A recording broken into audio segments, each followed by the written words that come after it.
Hello folks, welcome to the channel. If you wish to learn how to fix registry errors, then let us look at the following solutions.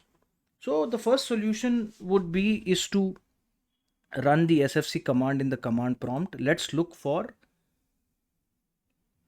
command prompt, right click, run as administrator, yes, and we will type in the command sfc space slash scan now, SCANNOW, press enter, and this will sfc scan your system.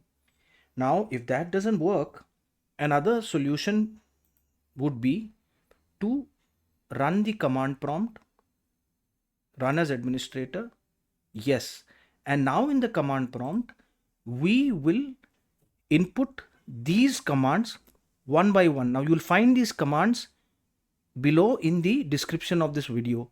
So this is the first command. We'll copy this and we'll paste it and enter. Similarly, we will do this for the second, enter, and then third, enter in command prompt.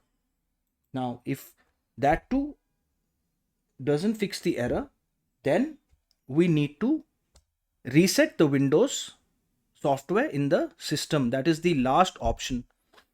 So for that we need to go to system, settings,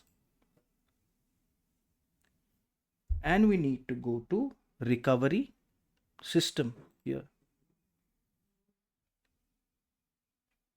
recovery, and click on reset PC, and we'll click on remove everything. But do this only after you have backed up your personal files and settings. Otherwise you cannot recover it. So please make sure that you back up your personal files and whatever you require in the future. So we click on remove everything, and then we'll click on cloud download. So this will uh, install a copy of the original Windows software through the Windows servers, and will then delete the or uninstall the current Windows software in your system, and will reinstall or install the new copy or original copy of the Windows downloaded from the server of the Windows, this one, and this should resolve the registry errors. I hope this video helped you. Please subscribe to our channel. Have a nice day.